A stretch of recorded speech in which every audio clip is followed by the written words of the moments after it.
ఇప్పుడు ప్రజలు వచ్చింది ఏదో తమకు తమ రాష్ట్రానికి ఏదో మేలు చేకూరే 4 మాటలు మాట్లాడతారేమో అని. మాటలు కాదు చేస్తారనే. లాస్ట్ టైం ఇలా మోసం చేశారు 10 ఏళ్ల క్రితం. ఇంత నమ్మద్రోహం నయవంచన చేసిన తర్వాత ఇప్పుడన్నా కనీసం అమరావతి కన్నా. మరి స్టేజ్ మీద అధిరోహించిన మన రాజకీయ నాయకులు అంటే అలయన్స్ లో భాగంగా ఉన్న పార్టీలు కనీసం ఎందుకు అడిగే సాహసం కూడా చేయలేకపోయారు? చికెన్ గున్యా, డెంగ్యూ కొన్ని మనం చాలాసార్లు మాట్లాడుకున్నాం. అవి వచ్చిన వాళ్ళు ఎలా వణిగిపోతారో అలా వణిగిపోతున్నారు.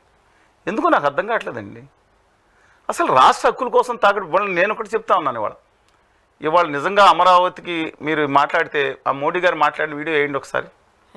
ఈ అమరావతి రాజధాని అనేది అవినీతి కోసం చేస్తున్నారు, దిక్కుమాల రాజధాని అన్నట్టు ఆయన మాట్లాడిన వీడియోలు వేయండి ఒకసారి. మీరు వేయండి, ఒక్క నిమిషం అన్న ఒకసారి మాట్లాడింది. నేను వాయిస్ నా పిక్చర్ లేకపోయినా మన లేకపోయినా ఒకసారి ఆ వీడియో వేయండి. ఏమన్నారు మోడీ గారు ఒకసారి ఏనండి. ఇప్పుడు చంద్రబాబు నాయుడు గారు అని తిట్టేయండి, పక్కన అందరూ తెలుసు. మోడీ గారు ఏమన్నారు అది వేయండి. ఒకటి పాయింట్ నెంబర్ 2 నేను అడుగుతాను. నిజంగా జగన్మోహన్ రెడ్డి గారు కక్ష సాధింపు చర్య చేపట్టారు. No doubt in that as far Amaravati is concern. ఎందుకంటే ఆ రోజు ఒప్పుకుంది ఆయనే, అమరావతిని అద్భుతంగా తీర్చిదిద్దానంది ఆయనే. ఏది తాను మోడీ గారు ఆ రోజు ఒక్క ఫోన్ కాల్ చేసి mister Jagan please stop this why this ఒక్క ఫోన్ కాల్ 6 నిమిషం చేస్తే ఆయన ఆఫీస్ ఉండో 100% కక్షాదింపు. దాన్ని బ్రహ్మాండంగా 40 రోజులు కట్టకపోవచ్చు, కానీ కక్షాదింపు చర్యలు ఆపేవారు. 3 రాజధానులు ఉండేది కాదు. అంటే నమ్మకద్రోహం నైవంచం చేసిన ఆయన అక్కడికి వచ్చి ఈ విధంగా మాట్లాడుతుంటే నాకు అర్థం కాదండి. ఇది ఈ నోర్లా తాడిమట్లా అండి అనే ప్రశ్న మా గోదావరి జిల్లాలో ఇలా అంటారు. అసలు ఏంటండి అలా మాట్లాడుతున్నారని. ఏందండి ఒకళ్ళొకళ్ళు అసలు విచిత్రంగా ఉందండి. ఇంకొక ఆయన గవర్నీలు కళ్యాణ్ బాబు గారు మాట్లాడితే ఆయన చాక్లెట్ వచ్చినందుకు కాపులెట్ ఏదో వచ్చినందుకు ఆయన హ్యాపీగా ఉండొచ్చు, అది వేరే సంగతి. నేను మాట్లాడిన మాట కాదు ప్రతి విషయం. ఎందుకంటే నేను ఈ మధ్యన దిక్కుమాలిన బ్యాచ్ సంతోటి బయలుదేరారండి. ఈ సంతక సంస్కారం ఇప్పుడు కామెంట్ చేసే సంతక సంస్కారం వాళ్ళ తల్లిదండ్రులు నేర్పిన సంస్కారం అనమాట. వీళ్ళు అదే వాళ్ళ బూత్లేం కళ్యాణ్ గారి గురించి నేను ఆయన మాట్లాడి చెప్తాను. ఎంపీలారా కారణం రాసుకుంటే వేయండి, అది కూడా వేయండి ఒకసారి. ఎంపీలారా కారణం రాసుకోండి, సిగ్గు లేదు, సిగ్గు శరం లేదని కొంతమంది అన్నారు కదా. పాచిపోయి లడ్డూలు అన్నారు, అందుకే జాకెట్ ఇచ్చారు. ఇప్పుడు ఇక పాచిపోద్దని అలా కాదండి. భావితరాలు దెబ్బతినిపోతే అసలు హోదా రాకపోతే విభజన హామీలు రాకపోతే ఆమరణ దీక్ష చేస్తా అన్నారు కదా ఆయన. అసలు రాయలసీమ ఉత్తరాంధ్రకి ₹1 అంటే ₹1 50,000 కోట్లు ఇవాళ విలువలతో ఇవ్వాల్సి ఉంది. ఒక ప్యాకేజీ తర్వాత ₹1 ఇవ్వలేదే. అది దేని గురించి మాట్లాడారండి? చంద్రబాబు నాయుడు గారు విశాఖపట్నం స్టీల్ ప్లాంట్ కోసం మాట్లాడారు, స్టేజ్ మీద మాట్లాడారు. ఆశ్వాసన వచ్చిందా? ఆశ్వాసన కనీసం వచ్చిందా? పోలవరం గురించి నిజంగా దేనికంటే చెప్పట్లు నాకు అర్థం కాదు. 150 అడుగులు ఎత్తున నీళ్లు నిలబెట్టే విధంగా 3 ఏళ్లలో పునరావాసాన్ని పూర్తి చేసి 960 మెగావాట్లు వచ్చేంత వరకు నేను నా గుజరాత్ వెళ్ళడానికి ప్రమాణం చేశారు ఆయన. నేను అడుగుతున్నాను, అమరావతికి 15,000 కోట్ల రూపాయలు కేంద్ర ప్రభుత్వం ఇంతకుముందు బడ్జెట్ అప్పుడు ప్రకటన చేసి అది సాయమేనని సుస్పష్టంగా రాష్ట్ర అధ్యక్షులు ఎంపీలు బయటకు వచ్చి చెప్పి వచ్చే 4 సంవత్సరాలు అంటే 60,000 కోట్లు. నిజంగా ఇది ముందే ఇచ్చుంటే అయిపోయి ఉండేది కదండి. ఈ పాటికి అమరావతి 2015-16 ఇస్తుంటే చాలా వరకు అయిపోయి ఉండేది కదా.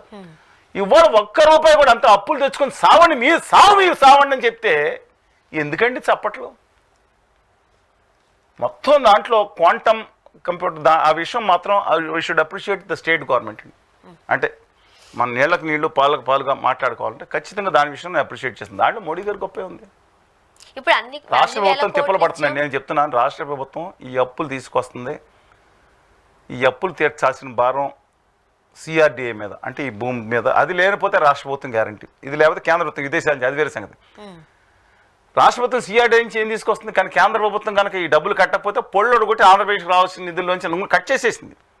అందువల్ల ఇంతటి బాధ్యతను ఎత్తి మీద ఎత్తుకుని డెఫినెట్గా రాష్ట్ర ప్రభుత్వం కష్టపడుతుందండి. No second thought. ఆశ్వాసం లేదు. ఏ బిల్డింగ్ హై, ఏ సెకండ్ ఏందని మాట్లాడేది మోడీ గారు నాకు అర్థం కాదు. ఇన్ఫ్రాస్ట్రక్చర్ డెవలప్మెంట్కి 90% ఖర్చు అవుతుంది, ఈ బిల్డింగ్లకు 5% ఖర్చు అవుతుంది. ఇన్ఫ్రాస్ట్రక్చర్కి కావాల్సిన నిధులు ఇవ్వాల్సిన బాధ్యత కండిషనల్ బైఫర్కేషన్ ఇది కాదు సార్. కేంద్రంలో ఏ ప్రభుత్వం ఉన్నా రాష్ట్రాలకు ఆయా నిధులు మంజూరు చేయాల్సిన బాధ్యత కేంద్ర ప్రభుత్వం పైన ఉంది. అలా ఇచ్చినట్టుగానే ఆంధ్రప్రదేశ్కి ఏవో గ్రాంట్ల రూపంలో ఇంకో రూపంగానే అంతకు మించి ఏమైనా ఆంధ్రప్రదేశ్ రాష్ట్రం మీద ప్రేమతో కేంద్ర ప్రభుత్వం ఇచ్చిందా, మోదీ గారి ప్రభుత్వం ఇచ్చిందా? నిన్న ప్రకటించారు ఆయన. మరి ఎప్పుడో 20 సంవత్సరాల 30 సంవత్సరాలు అప్పుడు 900 కోట్ల బడ్జెట్ అయితే నేను ఇప్పుడు 9,000 కోట్ల రూపాయలు ఆంధ్రప్రదేశ్కి రైల్వే బడ్జెట్ నిన్న సభలో మాట్లాడారు. వెంటనే చెవులో పూలు పెట్టుకుని బంద్ చేసి ఇలా చిడతలు తడుచుకున్నారు కొంతమంది. చిడతల బ్యాచ్ ఒకటి ఉంది, వాళ్ళని బంద్ చేసుకోమనండి. కానీ మేము అడిగే హక్కు మాకుంది, ఎందుకంటే నేను స్టాండ్ మార్చలేదు. అమరావతి ఎవడి రాజధాని అనే పుస్తకావిష్యంగా ఎవరో నన్ను పిలిస్తే వెళ్ళలేదని ఓ పెద్ద మనుషులు వాళ్ళ నాతో మాట్లాడతాం మానేశారు. చాలా పెద్ద పవర్ఫుల్ నాయకులు వాళ్ళు. నేను జోక్ చేయట్లేదు. ఆ రోజు నేను స్టాండ్ మార్చుకోవాలా. ప్రతి చోటకి వెళ్ళి ఊరికో చోటకి వెళ్ళి ఇది నా రాజధాని అని చెప్పి పక్కదాని మీద ఉద్దేశం రెచ్చగొట్టలా. అమరావతి మీద స్టాండ్, ఒకే స్టాండ్ మీద ఉన్నాం. అమరావతి నగరం అద్భుతంగా పారదర్శకంగా, మళ్ళీ పారదర్శకంగా హరిత రాజధానిగా అన్ని వర్గాలు, అంటే అల్పాదాయ మధ్య అన్ని వర్గాలు నివాసం ఉండే అద్భుతమైన రాజధానిగా, ఈ ప్రపంచంలోని ఒక అధునాతమైన రాజధానిగా తీర్చిదిద్దాలని సమాంతరంగా ఇచ్చేప్పుడు హిందూ పునరభివృద్ధి చేయాలని కోరుకున్నాను. నా స్టాండ్ ఏ రోజు మార్చలేదు 10 సంవత్సరాల నుంచి.